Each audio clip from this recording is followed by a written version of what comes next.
Say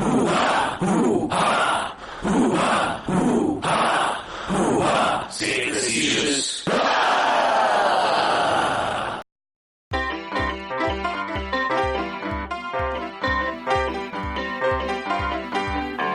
It was once a pile of crumbling ruins on the hill of a sad metropolis. Always gray skies or raining, or if not that, then sunny, hot, and dusty.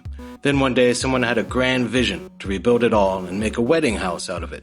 Somewhere nice for the locals of Akhaltsikhe to take fancy pictures, and maybe not have their celebration in some hotel that for the rest of the year serves as a brothel or a refuge for very lost tourists. That is, I guess, how Rabati came to be. And why not? I'll admit, I've been a detractor myself, but was once there before was hardly a useful place to bring tourists, and now that I've been to Rabati with bright-eyed tourists not yet bogged down by the cynicism of thousands of liters of wine, I've grown to appreciate the site myself.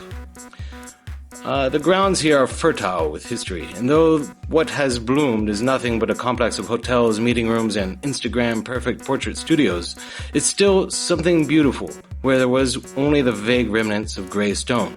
And to their credit, they took some effort to restore the semblance of the great castle and citadel that once stood there. So why not indeed?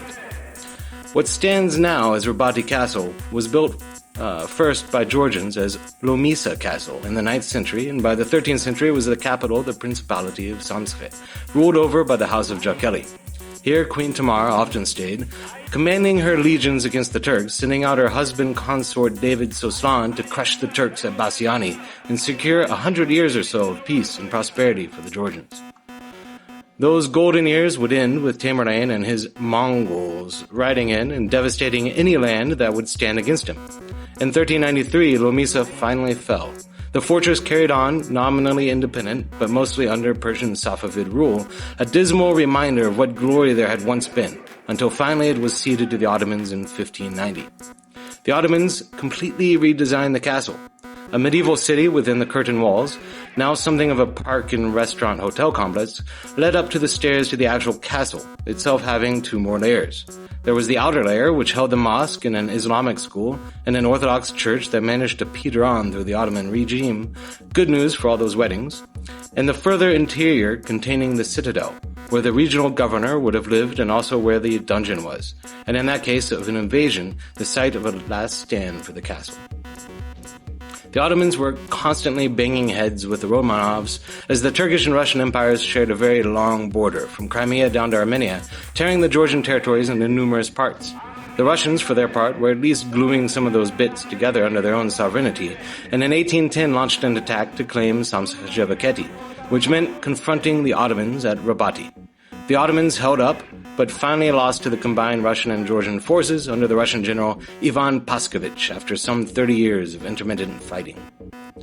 It was then largely abandoned and ignored, falling into severe ruin, like most of the string of fortresses in the region, until 2011 when renovations took place, unlike most of the string of fortresses in the region. If you want to get a look at an authentic castle, or get a feel for what Rabati once looked like, you can visit Akhaltsikhe, about an hour and a half away. Now, though, there are beautiful gardens, a wedding chapel, a history museum, and a citadel, all back and looking as good as new, because they are as good as new. You can walk along the ramparts, explore the entrance tunnels, view the city from above, and see an exhibit of what Meskhetian houses look like in the citadel. Getting to Rabati isn't too hard, but it is uncomfortable as passenger rail no longer goes there from Tbilisi. You can take it as far as Borjomi, then you have to get on a marshutka. I have no idea when this stopped, but it's clear that there was passenger rail in Soviet times, a period which any train lover gets all teary-eyed about. It is, luckily, only a 10-minute walk from the marshutka station. Akhaltsikhe marshutkas leave from Dido-Bay in Tbilisi. If you're driving, note that the parking lot and entrance to the castle is here. Follow the link on the blog. At the traffic circle, you'll want to go under the passenger rail bridge. There's a history museum here, but I recommend anyone visiting to go there before 6 and actually see it. I've never been, as Rabati is always my last stop giving tours. First Vardzia, then Tbilisi, then here. If you have the time, Akhaltsikhe is definitely worth visiting for a few days, so to also See all the secondary sites, and here I don't mean just the History Museum, but also 10th century Sappara Monastery. If you haven't been overwhelmed by churches and monasteries on a visit to Georgia yet, then perhaps this is a tier 1 site better than Rabati. Tamogvi, Vani's Cave Monastery, the old half-abandoned mud-roofed Meskhetian villages, and by extension the megaliths on the other side of the Tianeti range. But if you have a day, you've got a day, eh? There will always be those detractors about Rabati claiming this or that is not authentic enough. Go around half of Europe. You mean to tell me those castles are the least bit authentic?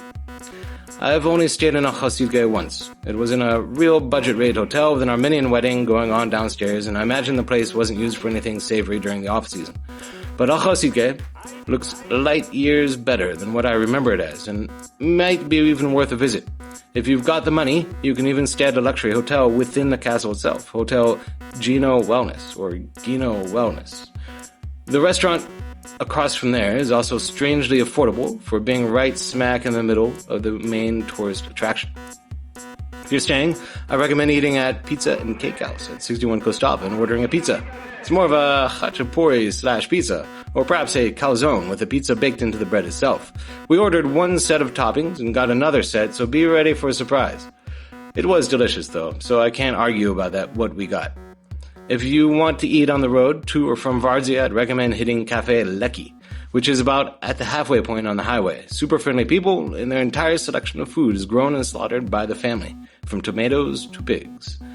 If you don't have a car, then it's easiest to just stay in town. If you do have a car, then maybe it's better to make this trip into 2 or 3 nights and base yourself near Vardzia, my favorite place, Guesthouse Tirby in Spinza. This is Saint Facetious, and thank you for listening to our latest. Remember to hit the subscribe button if you want more. Thank you, and good night.